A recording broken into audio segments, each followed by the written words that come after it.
નમસ્કાર મિત્રો, અક્ષર અકાદમીના online platform પર હું professor doctor B C Rathod આપનું સ્વાગત કરું છું. મિત્રો, પોલીસ કોન્સ્ટેબલ માટે ડોક્યુમેન્ટેશન વેરિફિકેશન માટે એનું કટ ઓફ છે એ જાહેર કરવામાં આવ્યું છે. કટ ઓફની વિગતો બધાને ખબર છે એટલે એના વિશે હું કંઈ વાત કરતો નથી, પણ બીજી 2-3 બાબતો છે એના વિશે હું આપનું ધ્યાન દોરું છું આ રિઝલ્ટના સંદર્ભમાં. પહેલી બાબત તો એ કે મિત્રો, પરીક્ષાઓ જીવનમાં આવતી રહેતી હોય છે. કેટલીક વાર અઘરી પરીક્ષાઓ આવે તો એનાથી નાસીપાસ થવાની જરૂર નથી, કોઈ ખોટું પગલું ભરવાની જરૂર નથી, કારણ કે આ એક પરીક્ષા છે, જીવન આખી એક પરીક્ષા છે. એટલે તમારે બધાએ આપણને જે તમને પરિણામ મળ્યું છે એનો આપણે સ્વીકાર કરીને જ્યાં ખૂટે છે ત્યાં આપણે એને સરભર કરવાનો પ્રયાસ કરવાનો છે. એટલે આ બાબત તમારે ધ્યાનમાં રાખવાની છે. રિઝલ્ટમાં આપણે જોયું કે આખું ટાર્ગેટ પ્રમાણે જ અભ્યાસક્રમ એવો કર્યો, નિયમો એવા કર્યા, જાણી જોઈને વિદ્યાર્થીઓને ગેરમાર્ગે દોરવા માટે વિડીયો બનાવીને ગેરમાર્ગે દોર્યા, અને પછી એ પ્રમાણે વ્યાકરણ નથી છતાં પૂછું, આવી ઘણી બધી બાબતો છે. પેપર અઘરું નીકળ્યું, એ બધી બાબતો છે, એની આપણે બહુ ચર્ચા નહીં કરીએ. પણ જે પેપર અંગે કેટલીક જે બાબતો છે એના વિશેની હું થોડીક તમને વાત કરીશ, તો આપણે જોઈશું.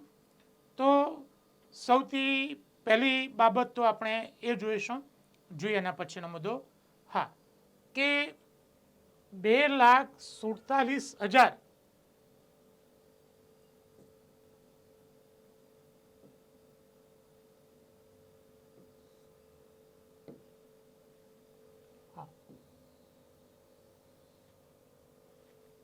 2,47,804 વિદ્યાર્થીઓએ જે ગ્રાઉન્ડ છે એ ફિઝિકલ પરીક્ષા એમણે પાસ કરી, અને એમાંથી 2,37,372 વિદ્યાર્થીઓએ 15/6/2025 રોજ કોન્સ્ટેબલની પરીક્ષા આપી.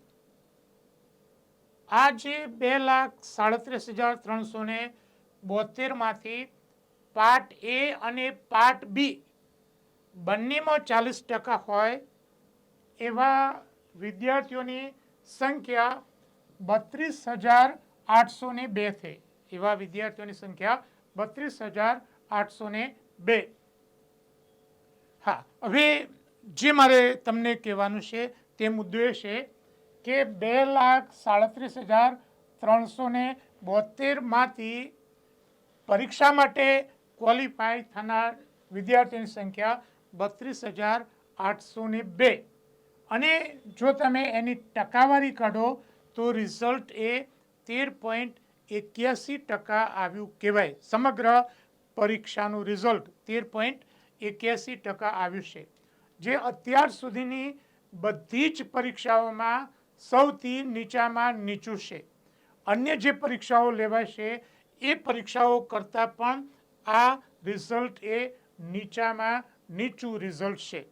અને મિત્રો, એનું એક કારણ એ છે કે જે છેવાડાના જે વ્યક્તિઓ છે, SC ST કેટેગરીના, OBC કેટેગરીના, અને જે અંતરિયાળ વિસ્તારમાં જે લોકો રહે છે, જે આ અનામત કેટેગરીમાં આવતા નથી, તેવા લોકો આ ભરતીમાંથી બહાર રહી જાય એ માટે પરીક્ષા લેતી એજન્સીઓ એવું ચાલુ કર્યું છે કે ક્લાસ 3, ક્લાસ 4 કક્ષાના જે પેપરો છે એનો સિલેબસ છે એ અતિશય હાર્ડ કરી દેવાનો, એનો પેપર અતિશય કઠિન કરી દેવાનો. અગાઉ ડ્રાઈવરની પરીક્ષા લેવાઈ તો એમાં GPSC ક્લાસ 1-2 કક્ષાનું પૂછ્યું હતું. મિત્રો, આ જે કર્યું છે એનું આ રિફ્લેક્શન છે. આના વિશે તમે વિચારો કે રિઝલ્ટ માત્ર ને માત્ર 13.81% આવ્યું છે. રાઈટ, આ વસ્તુ છે. બીજી બાબત એ છે આ રિઝલ્ટ અંગેની કે એસટીની જે કુલ અનામત જગ્યાઓ એ 1871 છે.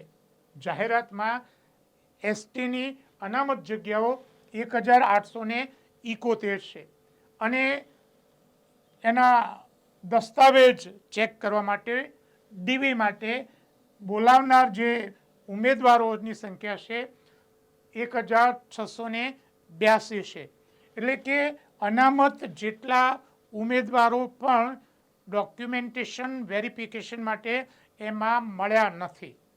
મિત્રો, 2023માં જે તલાટીની જે પરીક્ષા આવી એ પરીક્ષાનું મેરિટ, એ પરીક્ષામાં પણ હસમુખ પટેલ એના ઇન્ચાર્જ હતા અને એટલું બધું પેપર હાર્ડ કાઢ્યું હતું કે જનરલ ભાઈઓ સિવાય બધાનું મેરિટ એ 40%થી નીચે હતું. અગાઉ આપણે વિડીયોમાં આ વિગત આપણે રજૂ કરી છે, એટલે એની વિગતો આપણે જોતા નથી. એમનો એક બીજો પણ વિડીયો હતો કે એ વખતે અમે કોન્સ્ટેબલનું પેપર છે એ ખૂબ હાર્ડ કાઢ્યું. એ પોતે એનો ખુલાસો કરી રહ્યા છે કે કોન્સ્ટેબલનું પેપર છે અમે ખૂબ અતિશય કઠિન કાઢ્યું, કારણ કે 2 કલાકનો સમય હતો અને જો પેપર એવું કાઢવામાં આવે તો વિદ્યાર્થી ચોરી કરે અને એને લીધે વિદ્યાર્થીઓ સતત બેસી રહે એવું અમે કઠિન પેપર કાઢ્યું. એ વખતે પણ વિદ્યાર્થીઓ ખૂબ નાસીપાસ થયા હતા. અને પાછો ખુલાસો કરે છે અમને એવું હતું કે 40% કેટેગરી પ્રમાણે અમને વિદ્યાર્થીઓ મળશે નહીં. તો અહીંયા એસટીમાં 40% કેટેગરીમાં વિદ્યાર્થીઓ મળ્યા નથી. અને અગાઉ જે 2022ની જે પોલીસ ભરતી થઈ એમાં પણ 514 જેટલી એસટી કેટેગરીની જગ્યાઓ એ મીન્સ કે ભરાઈ નહોતી, એટલા ઉમેદવારો મળ્યા નહોતા. એટલે આ જે મુદ્દો છે એ તમારે ધ્યાનમાં રાખવાનો છે. ખાસ કરીને જે આદિવાસી ભાઈ બહેનો છે એમની જગ્યાઓ ભરાતી નથી. ગૌણ સેવા પસંદગી મંડળની સીસી ગ્રુપ એમાં પણ એસટીની જે 247 જગ્યાઓ હતી એમાંથી માત્ર 90 જ ભરાય છે. મિત્રો, આ મુદ્દો એટલા માટે લઈ લઉં છું કે આદિવાસી જે સમાજના આગેવાનો છે એ આના વિશે વિચારે કે દરેક પરીક્ષામાં તમારી જગ્યાઓ ભરાતી નથી. ટેટની જે પરીક્ષા છે એમાં પણ એસટી અનામત જગ્યાઓ ખાલી રહેશે, એવી ઘણી બધી જગ્યાઓ ત્યાં ખાલી રહેશે. એટલે આ જે બાબત છે એ આપણે આ રિઝલ્ટ છે એ રિઝલ્ટનું એનાલિસિસ કરતાં મને આ વિગતો જોવા મળીશ. હા, તમને શું નડ્યું એના મુદ્દા આપણે અગાઉ મૂક્યા જ છે. અન્યાયી આરઆર છે, દોડના જે ગુણ છે એ કાઢી નાખવા, 60 માર્ક્સનું મેથ રિઝનિંગ, દરેક પાઠમાં 40%ની જોગવાઈ, અભ્યાસક્રમ 12ના પ્રશ્નો, અને સૌથી મોટું જો કોઈ કન્ફ્યુઝન ઊભું કર્યું હોય તો હસમુખ પટેલનો ગેરમાર્ગે દોરતો વિડીયો. એ 2 વિડીયોમાં 4 વખત એ પોતે વિદ્યાર્થીઓને કહે છે કે અભ્યાસક્રમમાં વ્યાકરણ નથી.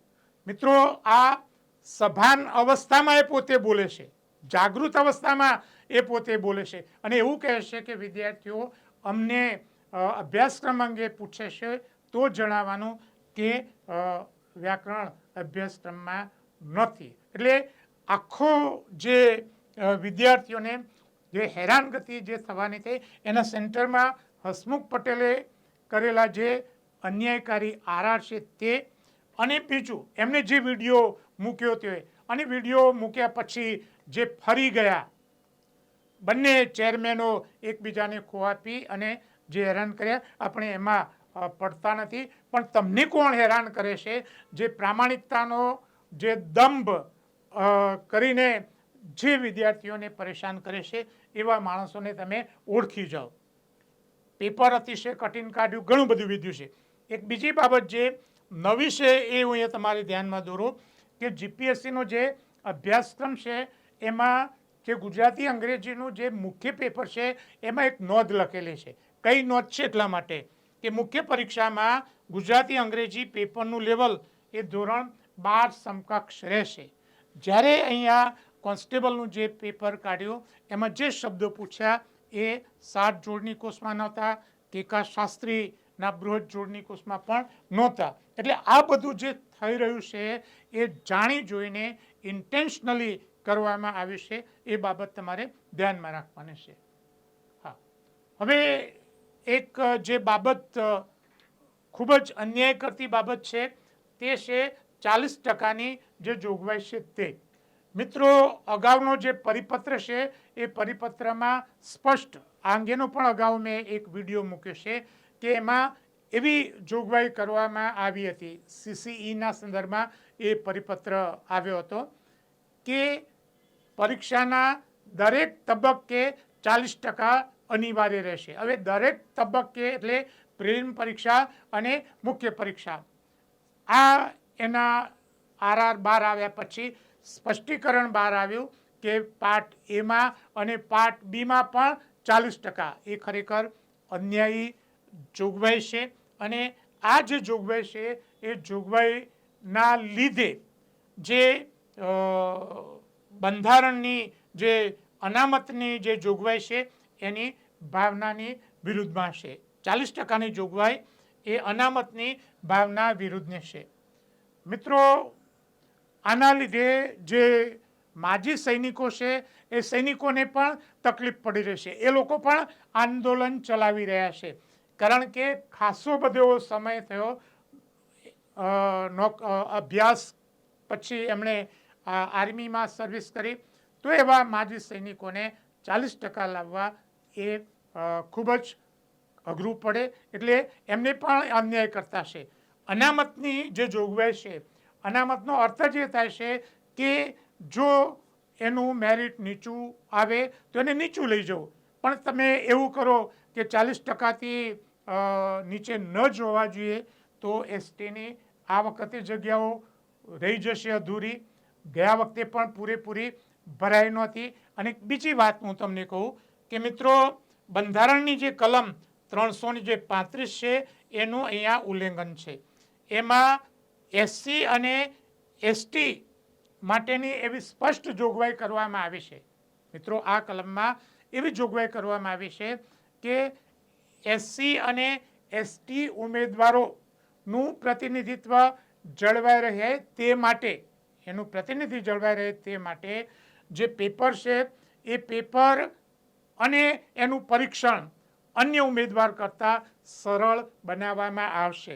એટલે કે એનું જે પેપર છે એ પેપર અન્ય ઉમેદવાર કરતાં થોડુંક સહેલું કરવું તો કરી શકાય, પરંતુ અહીંયા તો એક જ લાકડીએ હાંકીને જે વિદ્યાર્થીઓ જેનું મેથ્સ, રિઝનિંગ અને અન્ય રીતે જે સક્ષમ છે એવા વિદ્યાર્થીઓની સાથે મૂક્યા છે. એટલે આ જે કલમ છે 335ની જોગવાઈનું ત્યાં ઉલ્લંઘન થાય છે. એમાં લખ્યું છે કે ક્વોલિટીનો ભોગ ન લેવાય એ રીતે એ મેરિટનું ધોરણ પણ નીચું લાવી શકશે.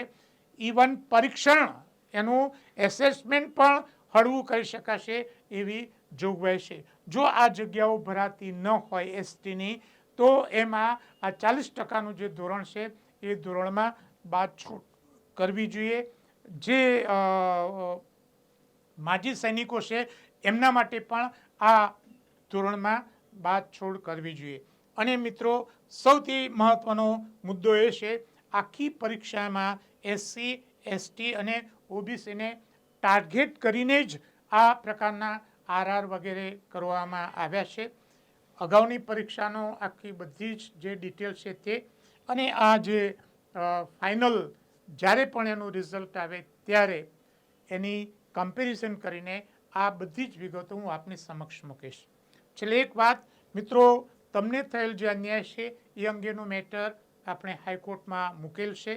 હાઈકોર્ટમાં આપણે એ મેટર આપેલ છે, એટલે એના વિશે હું કોઈ કોમેન્ટ કરતો નથી. એ નિર્ણય અદાલતે લેવાનો છે. આજનો આ વિડીયો આપને પસંદ આવ્યો હોય તો એને લાઈક કરીને શેર કરવાનું ભૂલતા નહીં. અને બીજી મહત્ત્વની બાબત એ છે કે નવી ભરતીમાં જો આ જ પ્રકારના આરઆર કરશે તો તમને એ તકલીફ પડશે. એટલે તમે જાગૃત થઈને નવી ભરતી માટે આરઆરમાં ફેરફારો થાય એ માટે તમે ચોક્કસ પ્રયાસો કરશો. પરીક્ષામાં જે અન્યાય અંગેના અગાઉના જે મારા જે વિડીયો છે કોન્સ્ટેબલ અંગેના ન જોયા હોય તો તમે જોઈ લેશો.